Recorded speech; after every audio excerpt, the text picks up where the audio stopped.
When I opened that credit card, I honestly thought I was doing the right thing. My name's Glenn, I'm 29, and I've always been the responsible one in my family. The one who keeps things together when everyone else falls apart. My dad's health had been declining for months, and when he was admitted to the hospital for surgery, I didn't even think twice. The bills were piling up faster than we could process, and Mom was overwhelmed.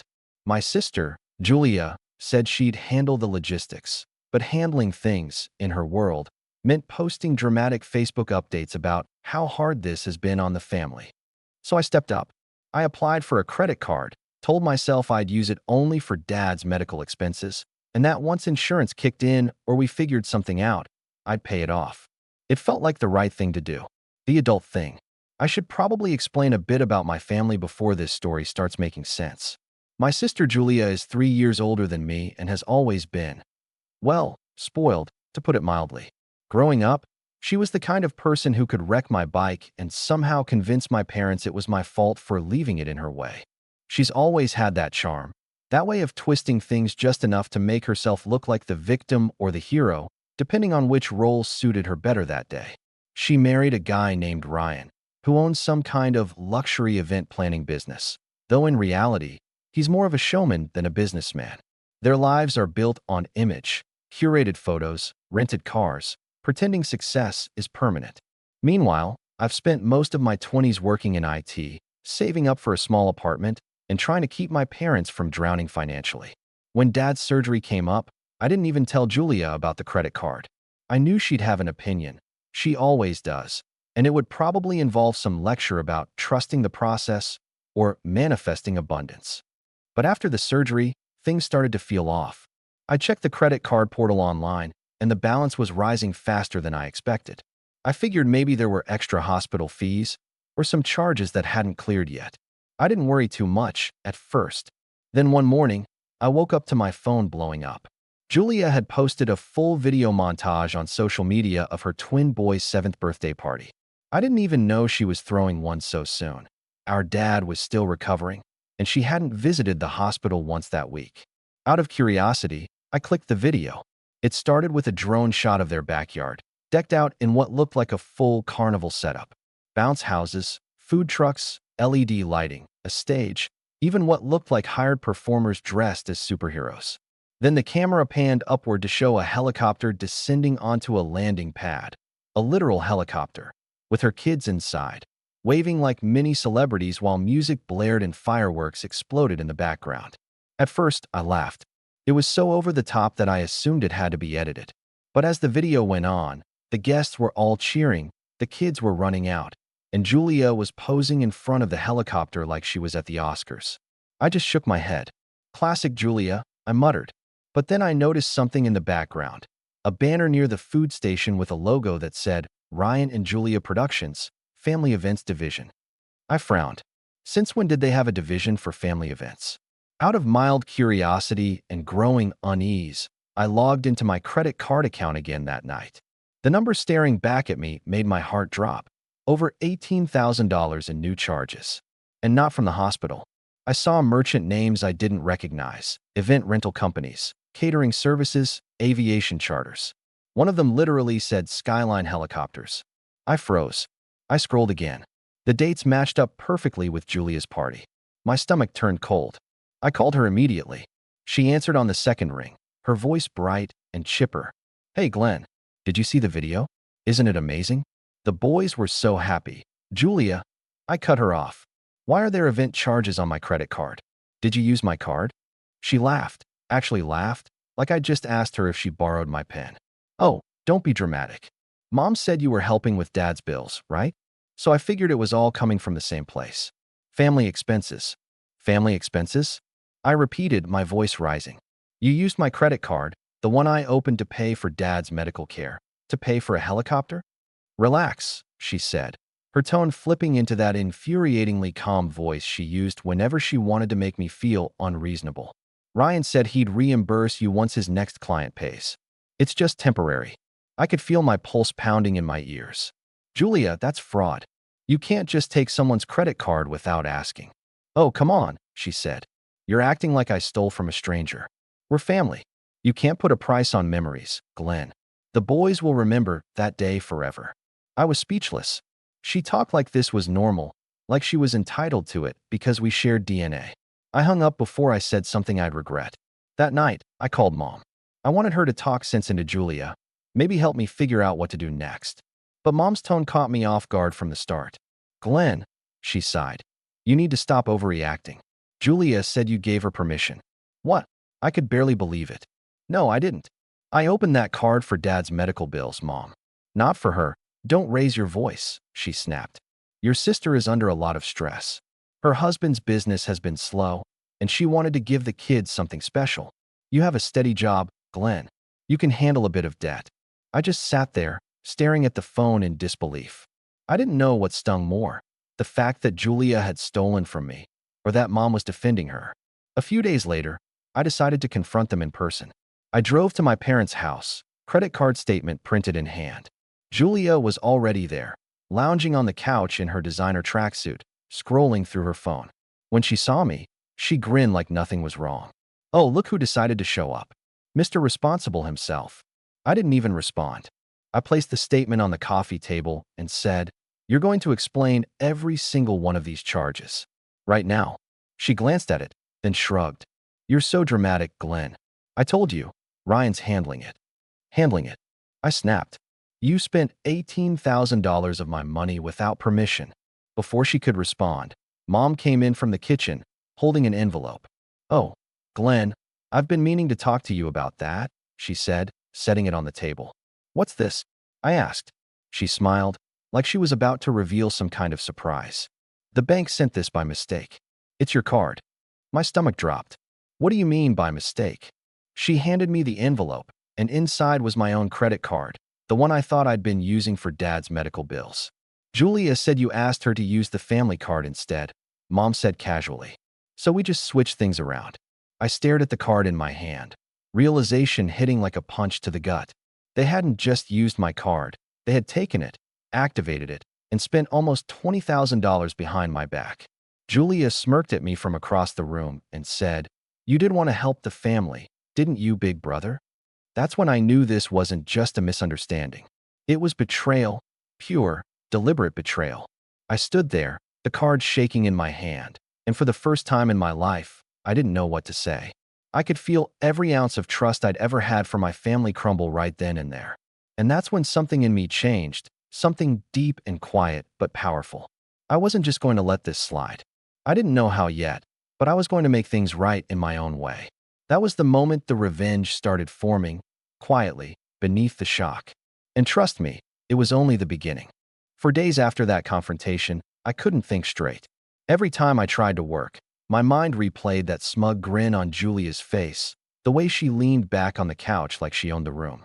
It wasn't just the money, it was the casualness of it all. The way she'd acted like my sacrifice meant nothing. I had put my own finances at risk to help Dad, and she treated it like a blank check for her kids' helicopter party. But what really started eating at me was Mom. I couldn't wrap my head around how easily she took Julia's side.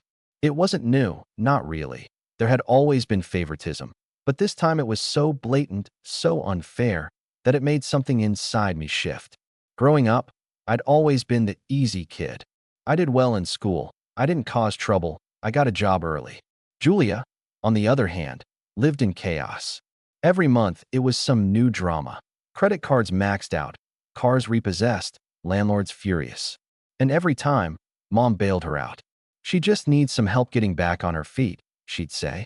Meanwhile, I was the one paying for my own college textbooks by working at a hardware store and fixing computers for extra cash. When I was a teenager, I used to think Mom's favoritism came from pity. Like, maybe she saw Julia as fragile and me as strong. But the older I got, the clearer it became that Julia just knew how to manipulate her. She could turn on the waterworks, say a few lines about how hard things were, and suddenly Mom was handing over her checkbook. So when this credit card mess happened, it didn't shock me that Julia tried to justify it. What shocked me was how easily Mom enabled it again, how little hesitation she had throwing me under the bus. A few days later, I called the credit card company. I was ready to report the fraud and close the account, but when I explained the situation, the representative said something that stopped me cold. "Sir, I see here that the card was activated in person at your home address. The authorized user signed with the same last name. Authorized user. I froze. Wait, I said. There's another user on this account. Yes, sir, the woman replied. A Julia, my last name, was added during activation. I had to take a second just to breathe. She wasn't even hiding it. She had literally walked into my parents' house, opened my mail, and added herself to my account. After that call, I drove straight to Mom's. I didn't even knock. Julia was in the kitchen again, sipping a latte and scrolling through her phone. Hey, big spender, she said with a grin, not even looking up. Julia, I said, my voice low. You added yourself to my credit card. Without my permission. She finally glanced up, eyebrows raised. You're still going on about that? Glenn, it's not a big deal. We're handling it. Stop saying that. I snapped. You keep saying we, like it's some family plan. It's not. It's my credit. My responsibility. You had no right. Mom came in, wiping her hands on a dish towel. Oh, Glenn, stop acting like such a martyr. Julia said you offered to help. You told me you wanted to make things easier for everyone. When did I ever say that? I asked. You said it when you signed up for the card, she said sharply. You told me it was for the family. You can't backtrack now. I just stared at her. Mom, I said it was for Dad's hospital bills. You know that. She crossed her arms, her tone shifting into that stern voice that used to make me feel like a scolded kid. Don't raise your voice. You've always been so rigid, Glenn. Not everything has to be black and white. Julia needed help. Family helps each other. Julia snorted. Exactly. You're making this weird. I laughed under my breath, but there was no humor in it. You two really think this is normal? You think it's fine to steal from me because it's family? Julia's eyes narrowed. You're acting like you're the only one who ever sacrifices. You don't have kids, Glenn. You don't understand what it's like trying to give them something special. You're single. You live in that tiny apartment, and you have no idea how hard it is. Right? I said, my voice dripping with sarcasm. I wouldn't understand, because I don't blow 20 grand on fireworks and helicopters while our father's recovering from surgery. That's when Mom slammed her hand on the counter. Enough. I will not have you disrespecting your sister in my house. That line, in my house, hit harder than I expected. It wasn't just the words, it was the meaning behind them. This wasn't about right or wrong anymore. It was about loyalty. And in her mind, that loyalty was to Julia. I left without another word. Over the next week, I stopped answering their calls.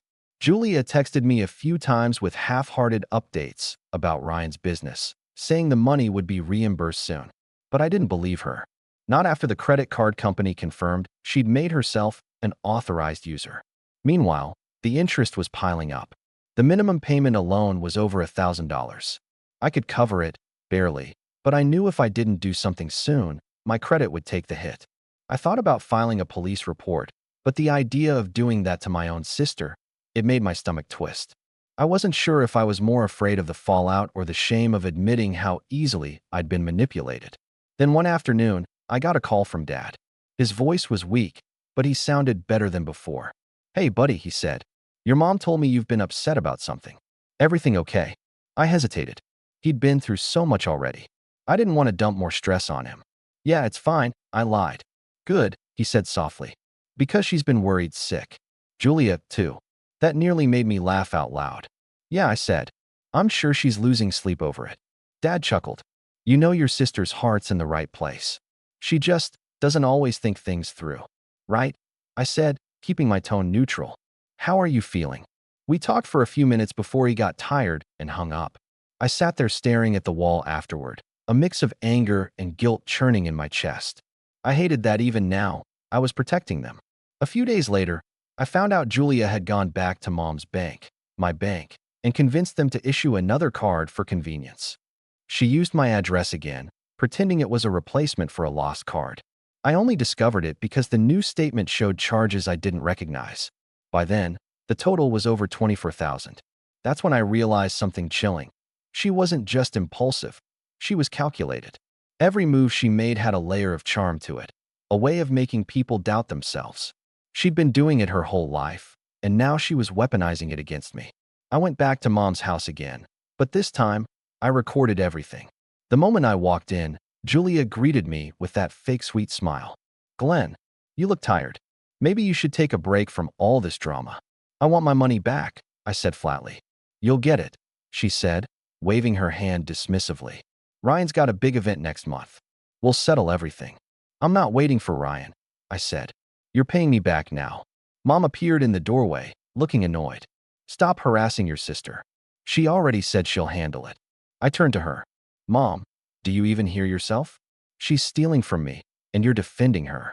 She's not stealing, Mom snapped. You're just being difficult. You always make things harder than they need to be. Julia has a family to think about. Something in me snapped. So what about me? What about Dad's hospital bills? Or my credit score? Or the fact that I can't even trust my own family anymore? Mom's expression hardened. You're being dramatic, Glenn. You've always been like this, turning small problems into big ones. Julia smirked. Maybe you should stop keeping score, Glenn.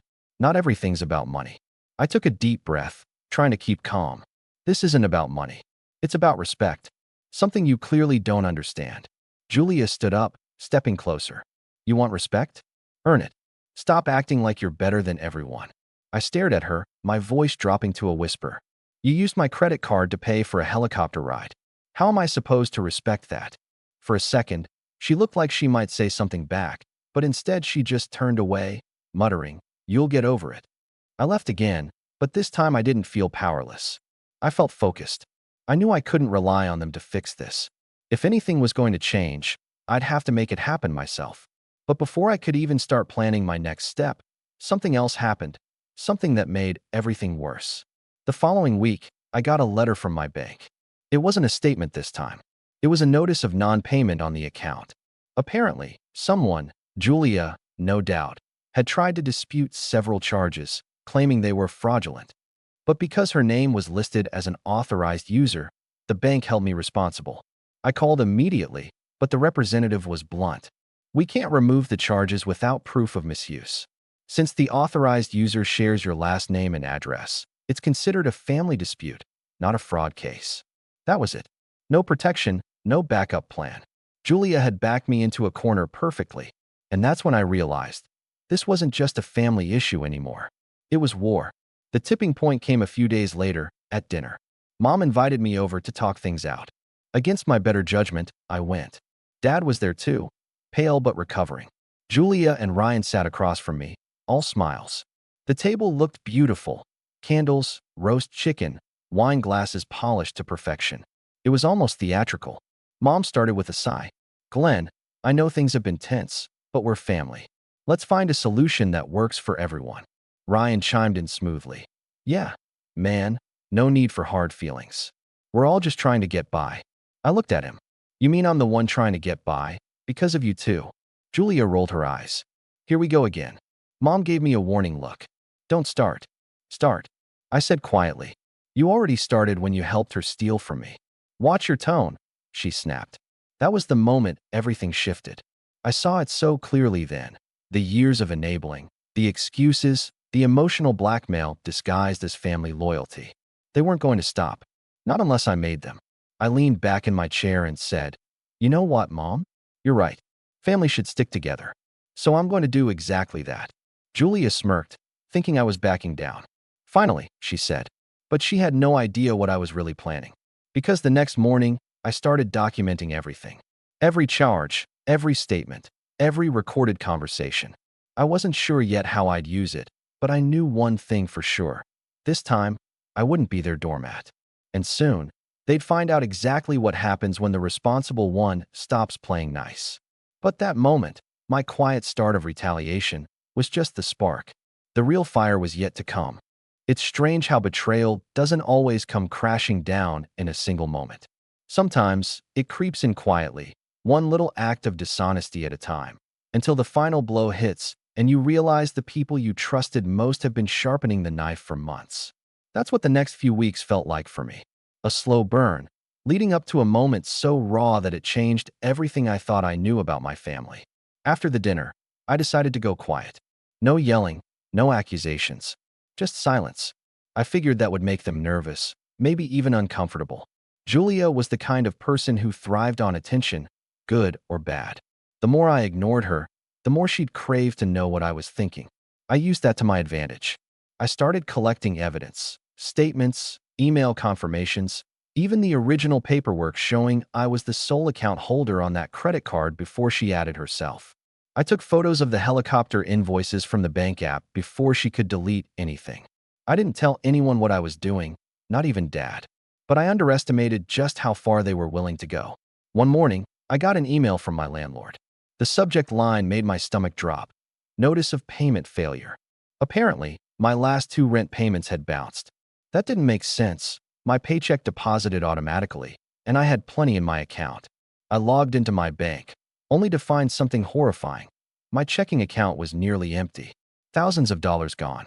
I called the bank immediately, thinking it had to be fraud. The woman on the line asked if I'd recently added any authorized access or linked accounts. My heart sank. Yes, I said slowly. But that's just my family's joint account for my dad's medical bills.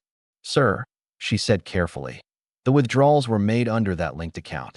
The transfers appear to have gone to an account ending in 7741, under a Julia, your last name. For a second, I couldn't breathe. I just sat there, staring at the screen.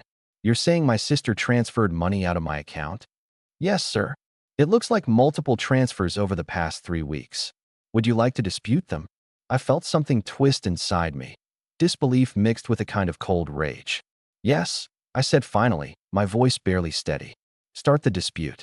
Now, she walked me through the process. But as I filled out the forms, I kept thinking about the timeline. Those transfers had started after the dinner. After I'd sat across from Julia while she smiled and told me we'd find a solution. She'd been stealing from me while pretending to make peace. That was the first moment I realized Julia wasn't just entitled, she was ruthless. I went straight to Mom's house again. I didn't even bother knocking. I found Julia in the backyard, sunbathing like she didn't have a care in the world. When she saw me, she lifted her sunglasses and said, "Well, if it isn't the family accountant." "Where's Mom?" I asked. "She's out running errands." "What?" I stepped closer. "You stole from my bank account." She blinked, pretending to be confused. "What are you talking about?" "Don't do that," I snapped. "Don't play dumb with me. You linked my account to yours and transferred money out. Thousands of dollars, Julia." She stood up, slowly, brushing off her towel. "Oh, that," she said, like it was nothing. "Mom said it was fine. We needed to cover a few bills for Dad. I figured you'd understand." My voice cracked as I said, "You figured I'd understand you draining my savings?" She frowned, like I was the unreasonable one. "It's not like we're not family, Glenn. It's all going to the same place." "The same place," I repeated, laughing bitterly. "You mean your lifestyle, your parties, your designer handbags. That's where my money went." She crossed her arms, her expression turning sharp. "You're being dramatic again. Mom told me to handle the finances since you were being difficult. You should be thanking me." "Thanking you." I could feel my hands shaking. "For stealing my money?" That's when I heard the front door open. Mom walked out, holding grocery bags. When she saw us, her face immediately hardened. "What's going on here?" "Your son's accusing me of stealing again," Julia said, her voice trembling with fake indignation. Mom set down the bags. "Glenn, you promised to stop this nonsense." "I told you Julia was just helping with the accounts." "She took my money, Mom. Over $3,000. Mom sighed, like she was tired of hearing the same complaint. "And we've been covering hospital bills, prescriptions, gas to get there. You think this stuff is free?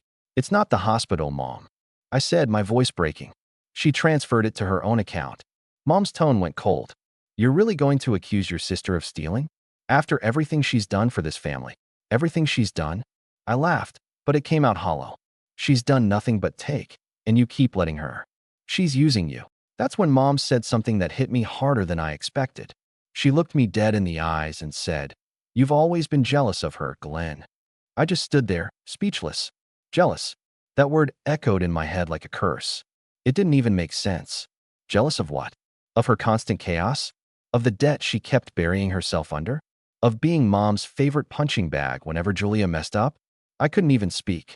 Julia, of course, took that silence and ran with it. "See," she said softly. "This is what I mean. He can't stand that I get attention. He's been like this since we were kids." Mom nodded, actually nodding like she believed it. "It's true, Glenn. You've always had this chip on your shoulder. You think because you have a stable job, you're better than everyone." I wanted to scream, but instead, I just whispered, I paid for Dad's surgery. I opened a credit card for this family. And you call me jealous? Mom looked away. You're making a scene. That was it. That was the breaking point. I left without another word. I didn't trust myself to stay there. For the next few days, I tried to focus on work, but I couldn't. Every email I wrote, every meeting I sat through, I kept thinking about how my own family had turned on me. I'd always believed that even when we fought, there was a line we wouldn't cross. But now I realized they'd crossed it long ago. I just hadn't seen it. Then, one night, I got a call from the hospital. Dad had taken a bad turn. He was stable, but the nurse said someone needed to authorize another payment for his ongoing treatment. I told her I'd handle it. When I tried to pay, my card was declined. I checked the balance again, and my heart sank. Julia had maxed it out. The same credit card I'd opened for Dad's medical bills. Every cent gone. I sat there in my car, in the hospital parking lot, staring at the screen as my throat tightened. I didn't even cry. I just felt empty. Then I saw something on social media that made the emptiness turn to fire. Julia had posted new photos. Her and Ryan, smiling on a beach. Champagne glasses, designer clothes, the caption reading, "Family means never worrying about money.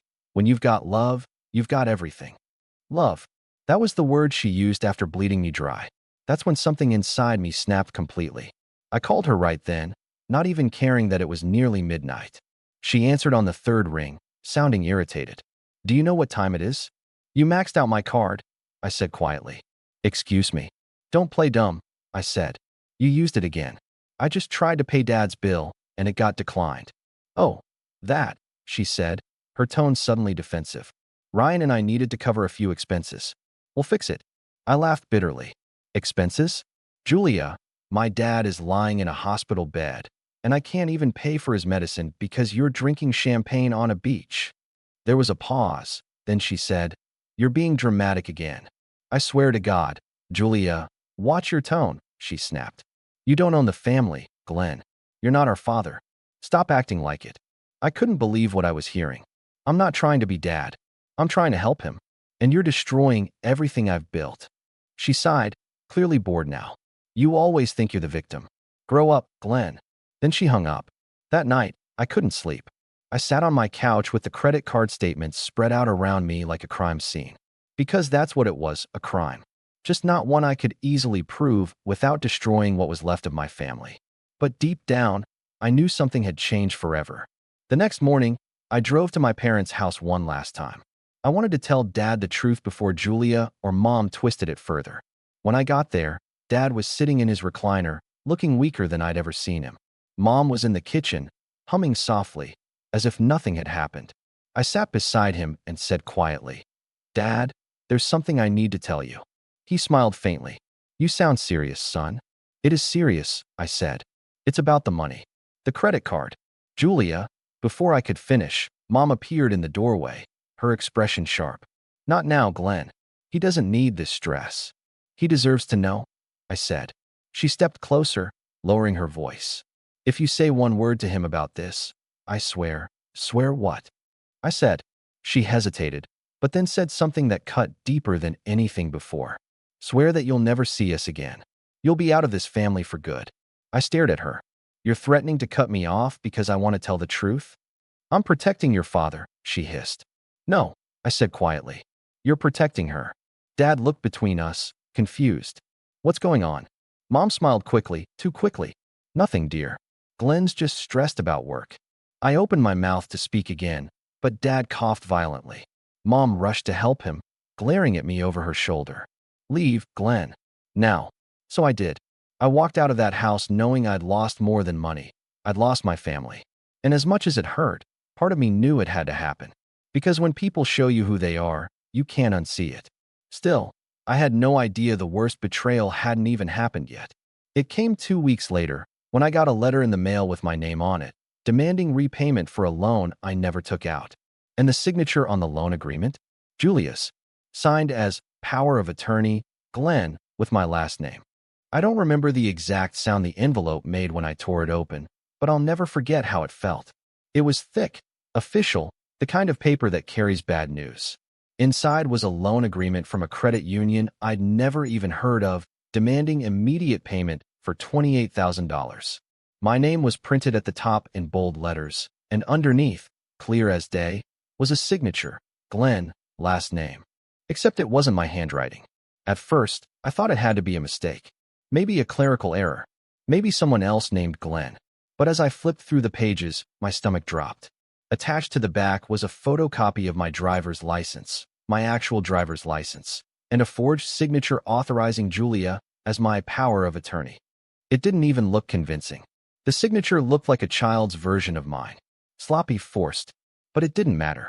It had my name, my information, and according to the loan officer, it was legally binding.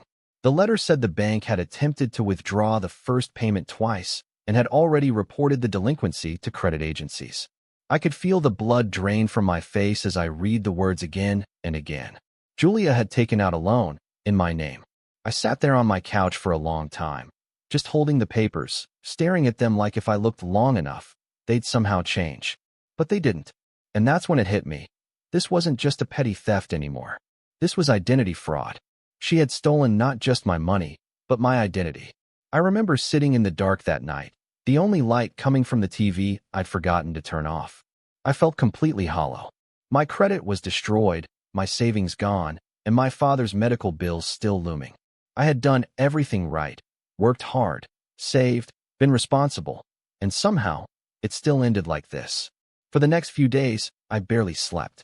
I called the credit union, filed a police report, and sent copies of my signature to prove the forgery. The woman on the phone at the bank sounded sympathetic, but her words were careful, procedural. Since the documents include identification and family connection, she said, this may be treated as a civil matter rather than criminal until proven otherwise. A civil matter. I almost laughed. My sister had committed fraud, and they were calling it a family disagreement. When I went to the police station to file a report, the officer looked skeptical the entire time. "You're sure your sister did this?" he asked. "I'm positive," I said. "She's done it before, with my credit card, my bank account." He sighed. "Look, family fraud cases are complicated. If she had access to your mail or identification, it might not be considered unauthorized in the same way. I'll file the report, but don't expect much." It was the tone that broke me, the same dismissive, almost patronizing tone I'd been hearing my whole life whenever I tried to stand up for myself. When I got home, there was another letter waiting for me, this time from my credit card company. Notice of account closure. Apparently, Julia had tried to open another card using my information. This time they flagged it as suspicious and shut down the entire account. My credit score dropped by nearly 100 points overnight. That evening, I drove to my parents' house again. I told myself I was just going to ask for one thing, for them to take responsibility, to admit what they'd done. When I arrived, it was around sunset. The house looked peaceful from the outside, the same little home I'd grown up in, with the porch light flickering and the smell of Mom's cooking drifting through the window. But when I walked in, the air felt heavy. Mom was at the kitchen table with Julia. They were laughing at something on Julia's phone. I stood in the doorway holding the loan papers in my hand. "Mom," I said quietly, "we need to talk." She looked up, her expression already wary. "About what?" "This." I dropped the envelope on the table. Julia forged my signature. She took out a loan in my name. Mom frowned, glancing at Julia. "What are you talking about?" Julia sighed dramatically, like I was a child interrupting her. "Oh my God, Glenn. Are we still doing this?" "Still?" I snapped. "You committed fraud. Look at this. Look at the signature." Mom picked up the papers, scanning them. "Where did you get this?" "It came in the mail," I said. "The credit union sent it. They're already contacting collections." Mom's face hardened. "Maybe it was a mistake." "It wasn't a mistake, Mom. Look at the name on the power of attorney." Julia signed it. She pretended to be me. Julia rolled her eyes. "Relax. Ryan said it was fine. We needed to consolidate some of the family expenses, and you weren't being helpful." I could barely process her words. "You stole my identity because I wasn't being helpful?" "It's not stealing if we're family," she said calmly. "You're making a big deal out of nothing." I turned to Mom, desperate for her to finally say something. Anything that showed she saw how wrong this was. But instead, she just said, "Julia was trying to help. If you hadn't been so cold about everything, maybe this wouldn't have happened." That was it. That was the moment something inside me broke completely. I felt my chest tighten, and before I knew it, my voice was shaking. You're defending her again. After everything. After she drained my savings, maxed out my card, and now destroyed my credit. You're still defending her? Enough, Mom yelled. You think yelling makes you right? You've been holding this family hostage with your money for years, Glenn. Acting like you're better than us because you have a steady job and no responsibilities. I just stood there, staring at her. Hostage, I repeated softly. She kept going, her voice trembling with anger. You think I don't see it? The way you look down on us. You throw money at problems just to remind us who's in control. I laughed, a short, bitter sound that didn't even feel like mine. Mom, I've been the only one actually trying to fix things. I've been the one paying the bills, keeping the lights on, making sure Dad gets treatment. Her eyes flashed. And you expect gratitude for that? I expect decency. I said, I expect not to have my own mother help my sister rob me blind. Julia stood up, her voice dripping with venom. You know what your problem is, Glenn? You've never known how to love. You think money replaces everything. That's why no one wants to be around you. Enough, I whispered. I'm done. I turned to leave, but Mom's voice stopped me cold. If you walk out that door, don't come back. I froze. She didn't mean it. She couldn't mean it. Mom, you heard me, she said, her voice flat now. We're a family. If you can't be part of that, then go. Julia crossed her arms. Maybe that's for the best. You're just making everything toxic. I wanted to scream, to shout, to tell them how deeply they'd hurt me. But instead, I just nodded. All right, I said quietly. I'll go. I walked out of that house for the last time, leaving behind every photograph, every memory, every trace of who I thought I was in that family. I sat in my car for a long time afterward, staring at the dashboard, hands shaking on the wheel. That night was my lowest point. The apartment felt colder than usual when I got home. I didn't turn on the lights. I just sat on the floor with the papers scattered around me, surrounded by proof of my own family's betrayal. My credit was gone. My savings gone. My name, ruined. I could barely afford next month's rent. For days, I didn't talk to anyone. I stopped answering calls. Even when my coworkers reached out asking if I was okay, I ignored them. I couldn't explain this. How do you tell someone your family destroyed you? Not by accident, but by choice. But when you're at the bottom, something strange happens. The noise quiets down. The people who used to manipulate you can't reach you anymore, because they already took everything. And in that silence, I started to think clearly for the first time in months. I pulled out a notepad and began writing names, dates, amounts, account numbers, every lie they'd told. I ordered copies of every statement, every transaction. I filed for a full credit report and printed all three. Each one showed the same ugly reality, debts I didn't create, all tied back to Julia's fingerprints. And yet, somehow, that gave me comfort. Because for the first time, I had something solid. Proof. One evening, as I was organizing the documents, I got a call from the hospital. It was one of the nurses who'd cared for Dad. She said, "Your mother came in today to ask about payment arrangements. She said you were taking over the finances again." I almost laughed. "No," I said quietly. "Not anymore." She hesitated. She mentioned something about your accounts being frozen. That stopped me. Frozen? What do you mean? I'm not sure, the nurse said. She just said the bank flagged your family's account. She seemed upset. That was when I realized something. Julia might have pushed too far. The police report, the disputes, the forged loan, it was all starting to stack up. The system she'd used to manipulate everyone was starting to show cracks. I wasn't ready to fight back yet, not completely. But for the first time in a long while, I had something I hadn't felt in months. Control. I wasn't plotting revenge yet. Not consciously. But as I organized the files and highlighted the key evidence, a quiet plan was forming. I didn't know how or when, but I knew one thing for sure. I wasn't going to stay the victim. And soon enough, they were going to learn that the quiet, responsible one they took advantage of, the one they dismissed as weak, was about to become their biggest problem. But first, I had to disappear for a while. Lay low. Let them think I was broken. Because people like Julia only notice strength when it hits them where it hurts most. And when the time came, I planned to hit hard. Rock bottom has a strange clarity to it. You start to see everything for what it really is.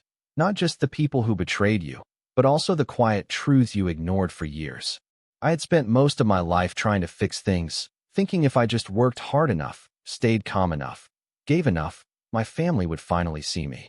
but they never would. And once I accepted that, the anger faded, replaced by something sharper, colder. Focus. I decided to start over. Not just emotionally, but practically. My credit was trashed, my savings gone, but I still had one thing left, my skill. I worked in IT, and I'd always been good at it. I'd done side projects here and there, but now I needed more than a paycheck. I needed freedom. So I started freelancing. Late nights, early mornings, no social life, just coffee and code. At first it was survival. I was barely keeping up with rent, but then I got good. Really good. Within a few months, I started building a reputation online. I helped a few small businesses with cybersecurity issues, and word spread. I fixed a company's ransomware problem once, saved them from losing their entire database, and they paid me more than I'd made in 3 months at my old job. That one project changed everything. I started my own consulting service soon after, registered the business, opened a new bank account, one that no one in my family knew about, and built everything under a new LLC. It was slow at first, but steady. Every invoice I sent felt like a small victory.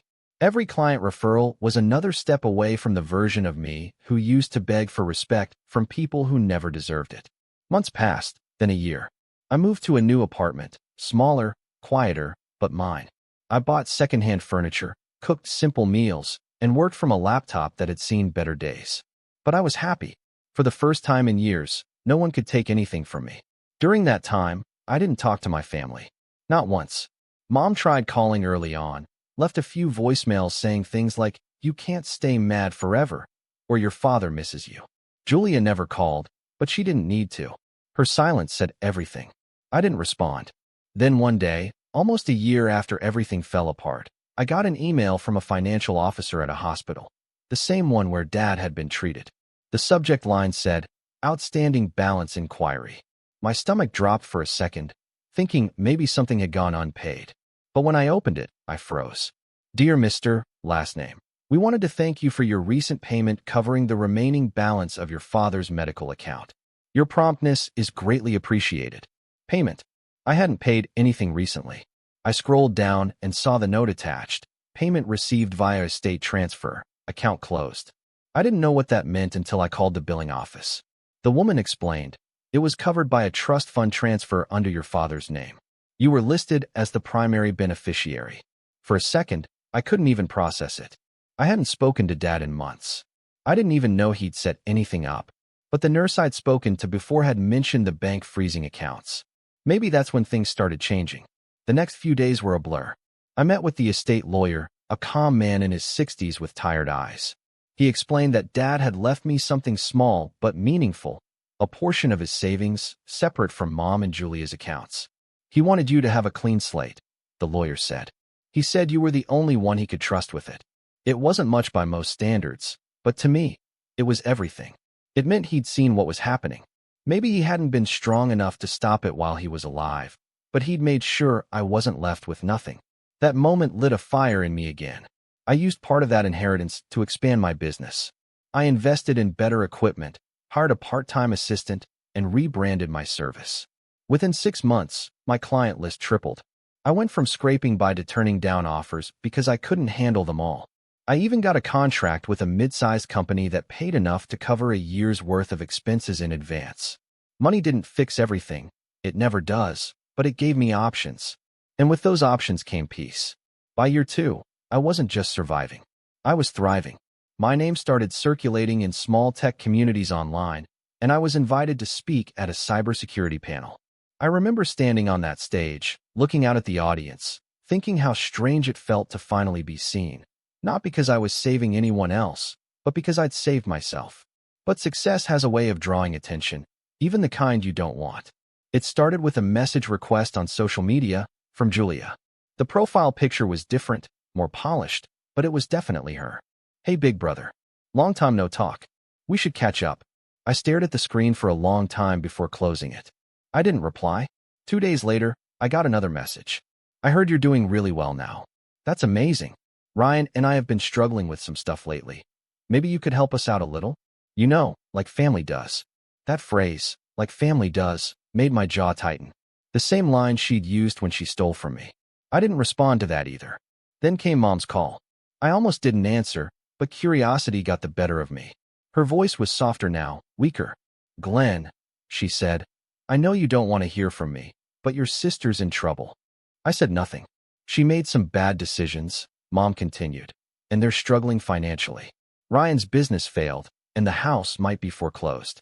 She asked if you could lend her something, just until things get better." I took a deep breath. "No," I said quietly. "Glenn, please," she said, her voice cracking. "She's your sister." "She's a thief," I said. "And you helped her." "You both did." There was silence on the line. Then Mom whispered, "You've changed." "Yeah," I said.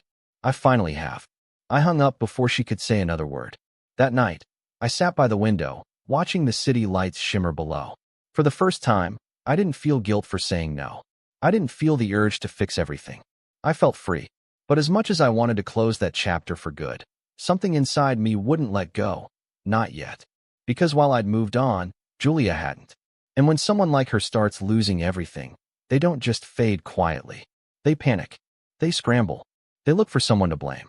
So when I got the letter from her a few weeks later, handwritten, messy, desperate, I knew the storm wasn't over yet. She wrote, "You think you're better than us now, but you wouldn't have anything if it weren't for Dad's money. We're still family, Glenn. You owe us." I folded the letter slowly, a small, cold smile forming on my face. She still didn't understand. I didn't owe them anything anymore. But soon enough, they'd owe me. And this time, I wasn't going to forgive or forget. If you'd told me, back in the apartment with the loan papers spread out like evidence at a crime scene, that I'd end up smiling while a police officer knocked on my sister's door, I would have called you crazy. But that's the thing about hitting rock bottom. It clears your head in a way anger never did. When the adrenaline fades, what's left is patience, process, and leverage. That's how I learned to win. The setup was boring. It had to be. Revenge that's loud and flashy is theater. The kind that sticks is legal, procedural, and slow enough to make people think it's chance. I spent the next few weeks doing the only things I could, documenting, verifying, and building a paper trail that even a sympathetic relative couldn't gaslight away. First, I dug into logs.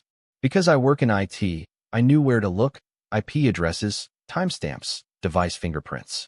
I pulled every email header, every login attempt, every password reset notification tied to my accounts. I had Julia's phone number tied to several suspicious requests. The bank's fraud team, once I dragged them into a heated meeting, handed over copies of the activation forms for the card and the loan. The activation had been done at my parents' address, but the IP used during the online loan application matched the IP used to log into Julia's business email. Small detail, but it lit up like neon when you know how to read it. Then I started subpoenaing things the way lawyers do on TV, only without the theatrics. My lawyer, I paid up front with part of Dad's small trust. The best selfish thing I ever did. Helped me get formal records, CCTV stills from the bank branch, the merchant receipts for the helicopter, wire transfer confirmations, even a dated printout from Skyline Helicopters showing who approved the charter. The credit union had a photocopy of the forged POA attached to the loan file. The signature analysis came back inconclusive at first, but then we hired a handwriting analyst who compared dozens of samples. The analyst's words, inconsistent with the subject's natural writing, likely traced or copied. That, combined with the IP logs and the bank's CCTV showing Julia at the counter the day the authorization was processed, suddenly the family dispute framing the banks had been using started to collapse. I also recorded conversations. I wish I could say I did it out of some plan to humiliate them, but the truth is simpler. I wanted facts. I stopped being conversational and began being clinical. When Mom called begging me to be reasonable, I let her. I recorded the call, legal where I live. I checked first, and later I had a clean file of her telling me it was better for Julia to use my card and that she'd make sure it was taken care of. That was the rope I used to pull things tight. With evidence in hand, the first move was to protect myself. I filed formal fraud claims on every affected account and demanded credit freezes. That hurt in the short term. Freezing the accounts made payments and transfers more complex, but it also prevented more damage and triggered formal investigations. Banks don't like the paperwork, and once you make a bank file a suspicious activity report, they treat the case differently. They assigned an investigator and, more importantly, put legal holds on several transfers out of Julia's business account pending review. Next was the civil route. I filed for an emergency injunction to freeze assets tied to the forged loan and to force the bank to rescind the fraudulent account. That got the court's attention because the loan documents included a supposedly notarized POA, which, according to the notary, had not been properly witnessed. The judge granted a temporary order pending a hearing, assets frozen, transfers halted, and a subpoena issued to the credit union to preserve all records. Now I had time. Time is the most underrated weapon. While the courts sorted the legalities, I began quietly contacting vendors. The helicopter company, the caterer, the event rental place. All of them had invoices paid by wires traced back to accounts Julia controlled. I presented them with copies of the bank's suspicious activity report and the subpoena. Some vendors were cooperative immediately. They didn't want the headache of a fraud ring attached to their brand. A few asked for payment guarantees. A couple negotiated refunds and chargebacks. The helicopter company was the slow one, but once the bank investigator called, they placed the deposit on hold and agreed to reverse the transaction pending the outcome. I won't pretend all of it felt righteous. There were nights I replayed Mom's face and the way she defended Julia, and for a while I let that sting fuel me. But the plan was never to ruin anyone more than necessary. It was to force accountability. Truth tends to be surgical. When you remove the ability to hide behind charm and excuses, even the most polished liar starts to squirm. And squirm they did. The first clear payoff came quietly on a Tuesday. I arrived at work and found an email from the bank investigator with the subject, preliminary, unusual activity, immediate action recommended. Attached was a PDF showing internal transfers from Julia's account to multiple personal accounts, inconsistent with ordinary vendor payments. The investigator had connected several dots that I couldn't. Timestamps that matched my IP logs, handwriting analysis accompanying the loan file, and a pattern of authorized user activations at my parents' address spanning months. The bank recommended criminal referral. A criminal referral changes everything because it takes the conflict out of family court and puts it into the public record. Once a fraud unit gets involved, they can issue warrants, freeze accounts, and compel testimony. I felt the waves of it. The bank flagged the loan as possibly fraudulent, the credit union put a hold on the collections notice, and a prosecutor took the file. Then the knock happened. It was mid-afternoon when a uniformed officer arrived at my parents' neighborhood with two plainclothes detectives. I watched the squad car from a block away because I wasn't ready to face Mom or Julia yet. From my phone, I saw the officer walk up the porch steps. My hand went cold. I told myself it was nothing, that maybe they were there for something benign. But then the detective called my number. "Mr. Glenn," he asked, "we're at your parents' residence. We'd like to speak to your sister about a fraud investigation. Will you come down?" I drove. The house looked the same as it always had, but the mood was different. Crows of sympathy replaced by the hollow hum of normalcy just before a storm. Mom opened the door, and, for the first time since this whole thing started, she looked at me without the practiced warmth I'd known my whole life. Her eyes were small, glassy, like someone trying to decide whether to cry or lie. The detectives did their jobs the way professionals do, calm, precise, surgical. They explained that the probe had found probable cause to believe that a loan and several transfers were made using forged documentation and unauthorized access to another person's accounts. They asked Julia to come with them for questioning. She went pale and then angry, and for a moment tried to dismiss them with the same charm she used at family dinners. But police work doesn't care about charm. They read her rights, took her statement, and left, handcuffs optional because it wasn't that type of case yet. It was an interview to gather evidence. Julia looked at me before she went into the car. For a second I thought she would rush at me, say she'd been coerced, break down, and beg forgiveness. Instead, she spit a single sentence at me that felt like an old knife. "You'll regret this." Regret is subjective.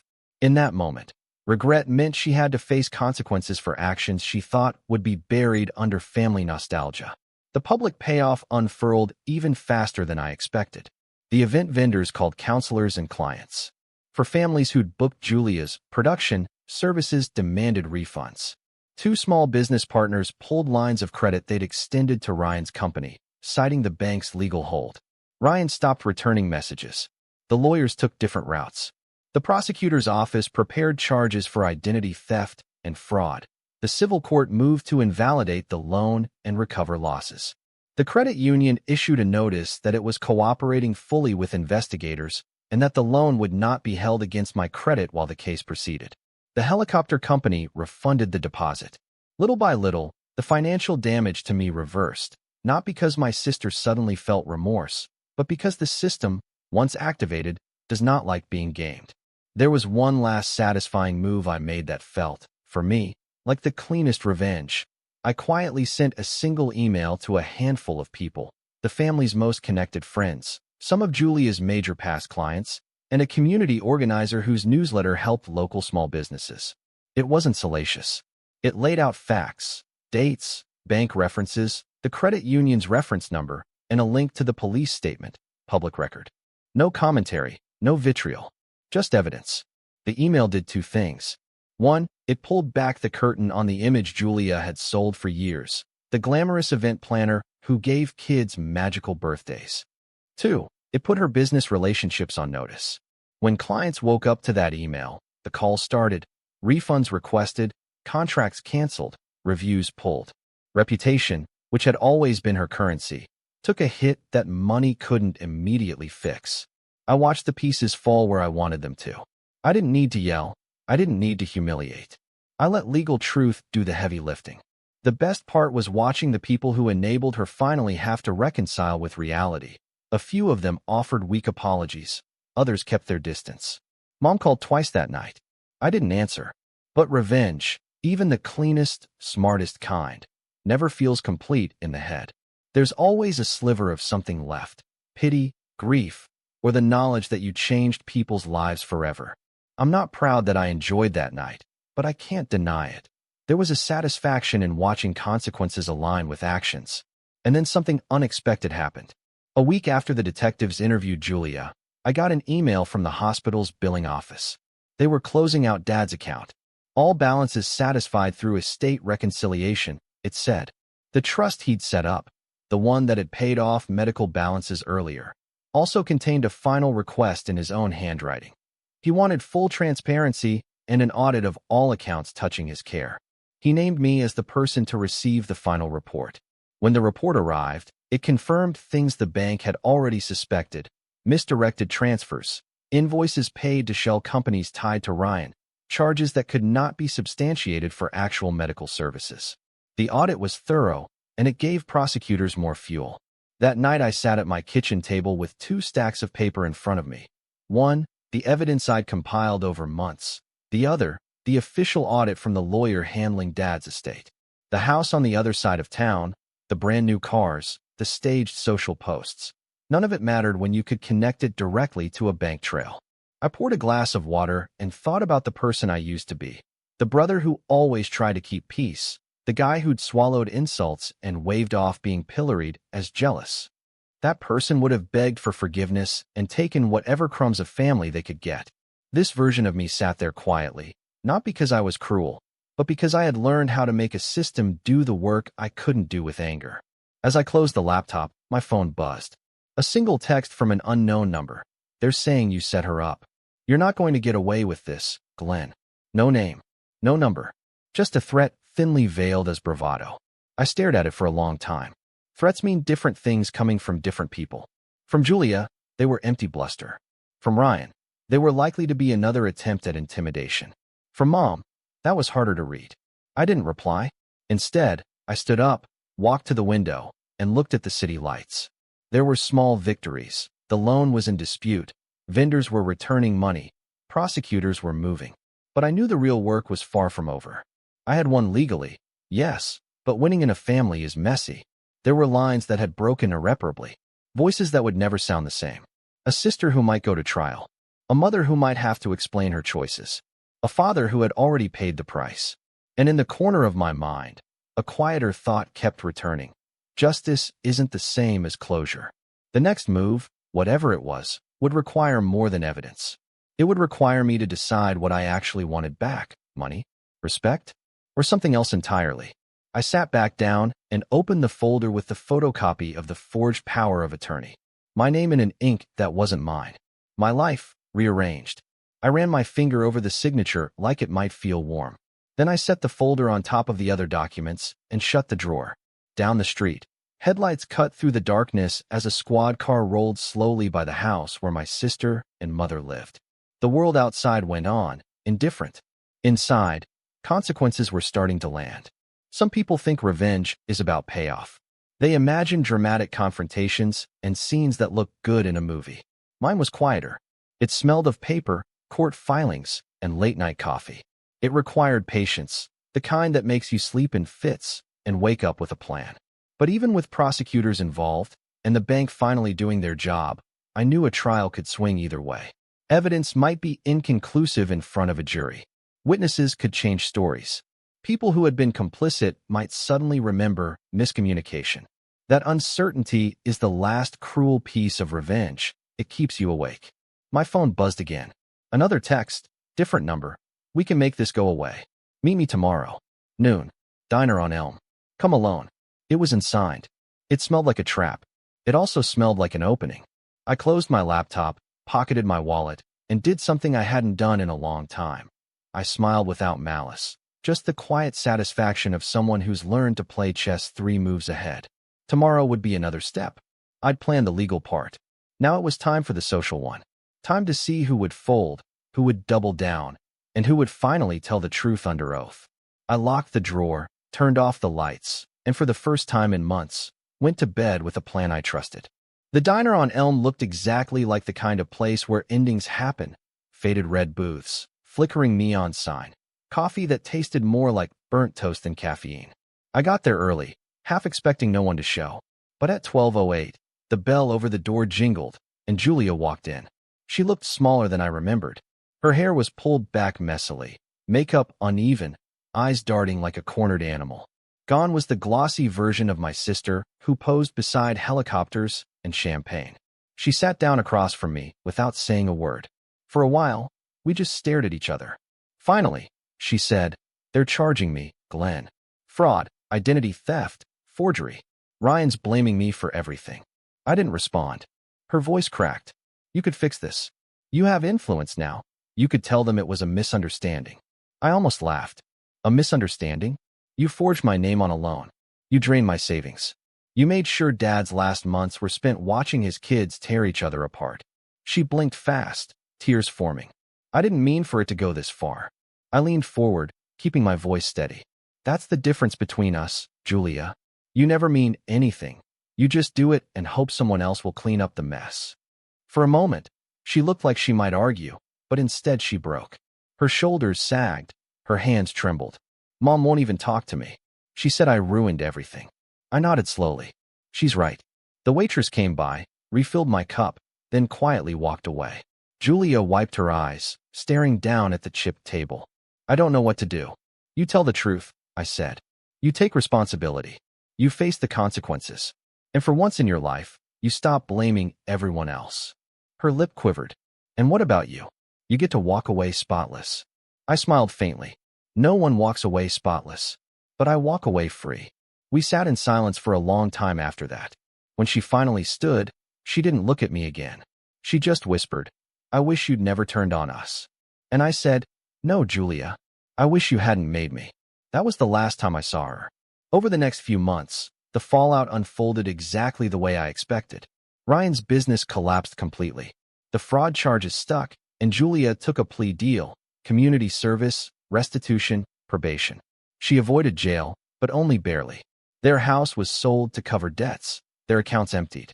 Mom refused to move in with me, too proud to ask, and she eventually downsized into a small apartment. We never spoke again. The court finalized the reversal of the fraudulent loan, restored my credit, and awarded damages for the stolen funds. I didn't even touch most of it. I donated a part of the settlement to the hospital that had cared for Dad, the same one Julia had used to funnel money. It felt like closing a wound the right way this time. One afternoon, months later, I drove past my parents' old neighborhood. The house was empty now, the lawn overgrown, the paint on the fence peeling. I parked for a minute, watching the place where everything had unraveled. The memories didn't hurt anymore. They just existed, like ghosts fading in daylight. I pulled out the old credit card from my wallet, the one I'd opened for Dad. The account had been closed for over a year, but I kept the card as a reminder. The plastic was cracked, the numbers worn down. I stepped out of the car, walked to the curb, and snapped it in half. The sound was small, but it echoed in my head like thunder. Because that was the sound of the last string breaking, the sound of letting go. I dropped the pieces into a trash bin, turned back toward the street, and smiled for real this time. Not because I'd won, but because I'd finally stopped losing myself trying to save people who never wanted saving. And as the wind picked up, rustling the leaves of the old oak tree by the porch, I whispered under my breath, not angry, not bitter, just calm. Family isn't who shares your blood. It's who doesn't bleed you dry.